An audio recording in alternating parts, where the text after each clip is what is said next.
Hablemos del CO2. ¿Qué hace el CO2 en el acuario? ¿Para qué es el CO2?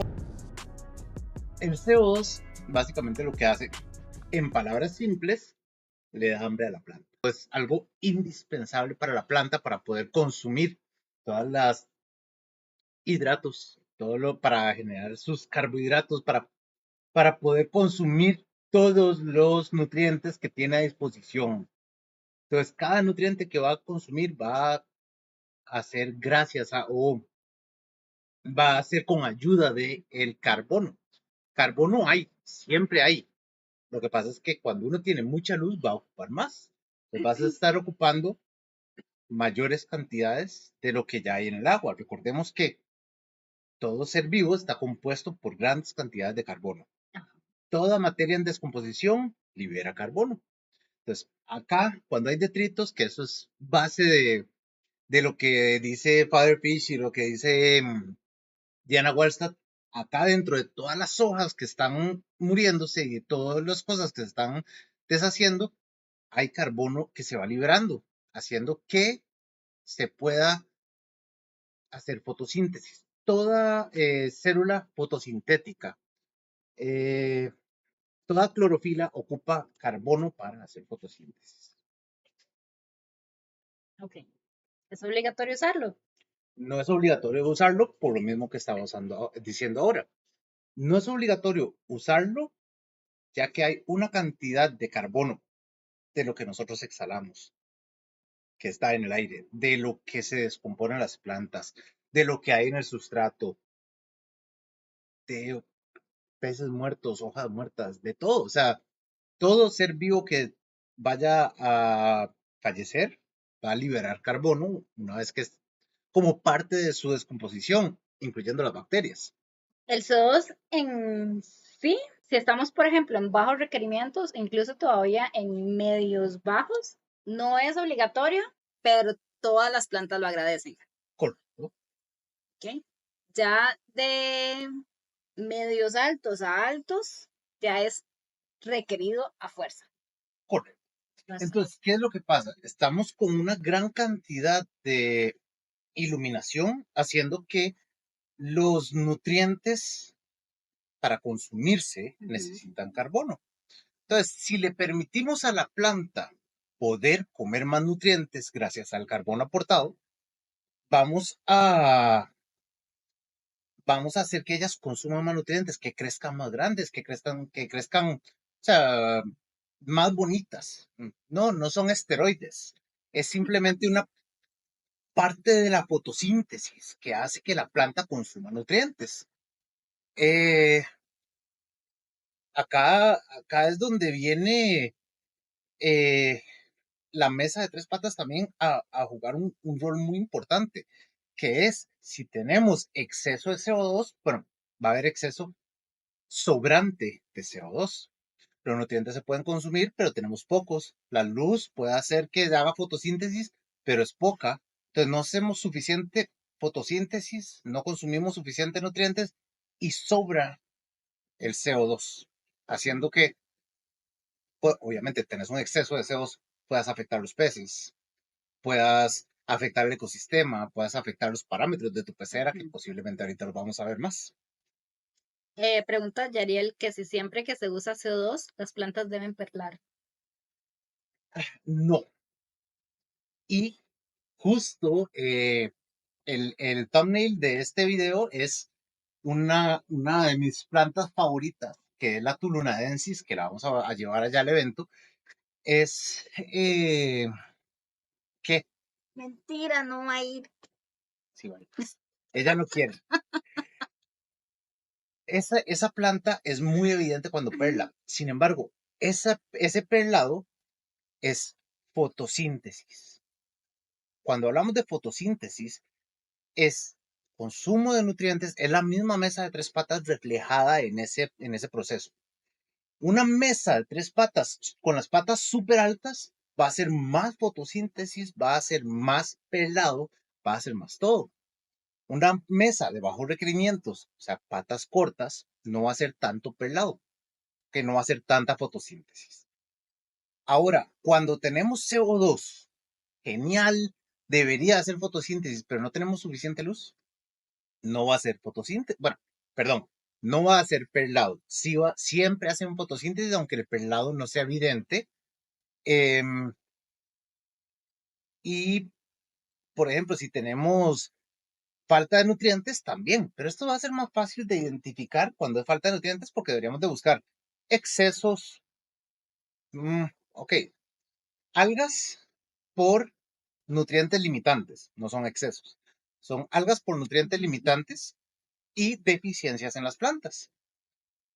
Ay, Damián, tiene que ver el thumbnail. Aquí está. Que no se ve mucho. No se ve, no. No. Allá. Ah, bueno, aquí un poquito en YouTube, en TikTok hasta. Yo lo arregleo. Aquí. Dice listo, que ya empezaste a hablar chino. Ya empecé a hablar chino. Si empiezo a hablar chino, porfa me dicen. ¿Todo bien, Crota? Oli. Todo bien, A todo ver, bien. ¿y cómo metemos ese CO2 a la pecera? Ok. ¿El CO2 o el carbono? Importante pregunta. Ok, you tell me. Ok, ok, ok, Yo ok. estaba hablando de CO2, realmente no estaba pensando en. Es que no sé si tú estás hablando de aditivos. Sí estoy hablando de aditivos, porque, o sea, por Ok. ejemplo, inclusive el Excel no es una fuente de carbono tan grande como el CO2. Ujú. El Excel es una fuente de carbono que se consume a través de otros medios, por ende se puede consumir junto con el CO2. No sobresatura la forma de consumo del CO2. Em, Cuando hablamos de cómo editarlo, bueno, lo ideal es, si es por medio de gases, es agregarlo en burbujas súper pequeñas que se mantengan lo más que se pueda dentro del agua. Estas burbujas súper pequeñas van a hacer que a mayor superficie de la burbuja, bueno, una burbuja grande tiene menor superficie que millones de burbujas pequeñas. Entonces es mejor muchas burbujas pequeñas que una sola grande. De ahí viene la razón por la cual usamos un difusor. El difusor es una capa, un cristal que tiene una cerámica, que usualmente es de cristal, puede ser de aluminio, puede ser en vez de cerámica, tienen corcho, De acrílico. de acrílico, sí, también hay en vez de cristal de acrílico. Excelente pregunta, Yariel. Ya vamos, ya vamos. Esos difusores son muy buenos. Sin embargo, cuando la burbuja toca la superficie, eso es burbuja de CO2 perdida. Cuando hablamos de, ¿qué más puede ser entre el difusor? Ah, bueno, están los difusores online o los atomizadores, le llaman, que es básicamente un contenedor y este contenedor adentro trae un difusor. Esto Ok. hace que el mismo canister lo pase las micro burbujas y se vayan gastando dentro de, perdón, es que andan unas patinetas de afuera. Em, ¿Qué pasó? Es que si no te me vas con ellos. Ya quisiera, ahorita las quiebro las patis.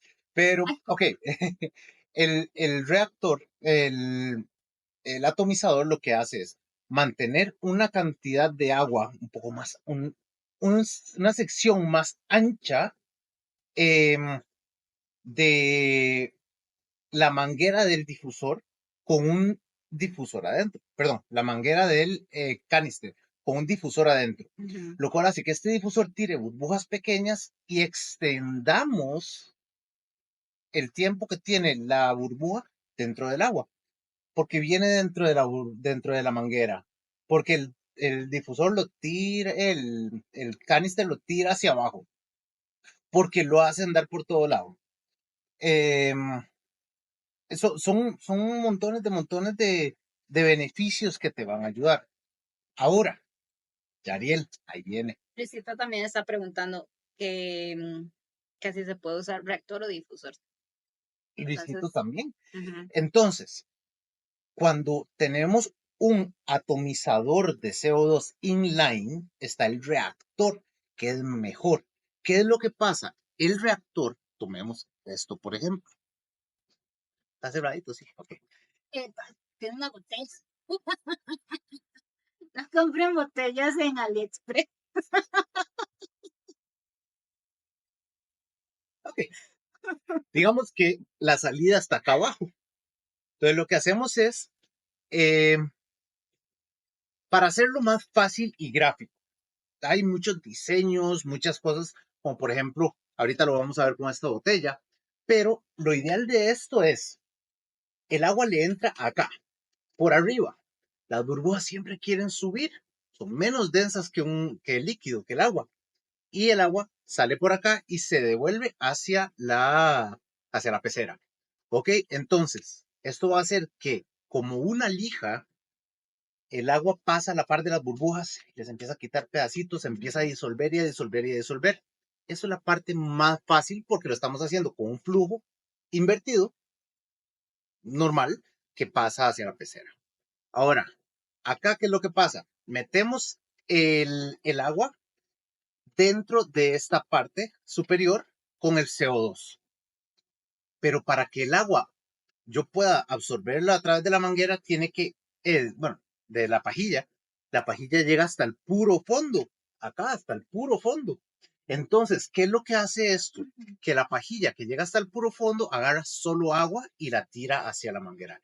Esto es lo que se le llama un reactor inline completo.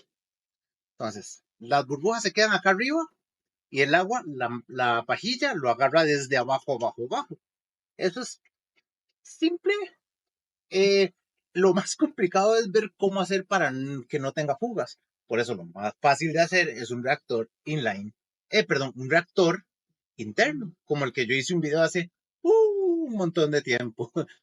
Ahora, también los venden hechos, ¿verdad? También venden, o sea, El reactor el reactor eh, profesional, podríamos inline. decirle. O Sí, sea, de verdad, no DIY. Venden también los reactorcitos. Y también tenemos canisters con reactores internos, como el de doping. como el de... Pero hay otra todavía mejor, que es algo que se está popularizando mucho. Si la gotera me lo permite, sí, ok. Eh, vamos a generar un poquito de CO2 dentro de la botella. Acá tenemos, ok, el gas se mete al agua gracias al contacto que tiene. ¿Qué le hiciste a mi agüita? El gas se mete al agua gracias al contacto que tiene en la superficie, ¿verdad? Entonces, acá tenemos todo esto de superficie y se extiende gracias a la turbulencia que hace un filtro que está tirando agua adentro. Ahora, ¿qué pasa cuando tenemos esta superficie, pero lo hacemos así? Notamos que la superficie del gas contra el agua es más grande. ¿Se ve en todo lado? Sí. Ajá. El contacto del gas con el agua es mucho más amplio. Entonces, ¿qué hacemos? Hacemos que, gracias a la turbulencia de un filtro, se meta más fácil, más cantidad de gas en más cantidad de agua. Más agua va a tener contacto con el gas, haciendo que el proceso químico que acidifica el agua, que es por ende resultado de gas de CO2 en el agua, si se acidifica, para responderle a Will de una vez que preguntó, ¿el CO2 sí o sí reduce el pH? Sí. El CO2 cuando se introduce el agua acidifica el agua. ¿Okay? Eh, y vamos, lo cual me lleva a un punto muy importante. ¿Qué? ¿Cómo medir el pH? ¿Cómo saber cuánto CO2 ¿Cuánto? tengo? Sí, ahí vamos, ahí vamos. No te me adelantes. Dice Yariel, de verdad que uno aprende demasiado aquí, los felicito y gracias por el esfuerzo. Muchísimas gracias, Yariel. La verdad, ha sido vacilón toda esta experiencia, todavía estoy aprendiendo, estoy editando el segundo video de YouTube. Todavía. Me ha costado mucho porque como diseñador publicitario soy muy exigente y quiero hacerlo la mejor edición, quiero hacerlo de la mejor forma. eh, entonces, a veces tardo mucho en aprender cómo hacerlo como yo quiero, como lo tengo aquí arriba. Entonces, Sí. eh, pero créanme que lo disfruto, que no es como que me voy a huevar, pero sí, denme chance. Todos los Ahorita, que puedan, suscríbanse. ahorita lo subimos. Ya Sí. casi.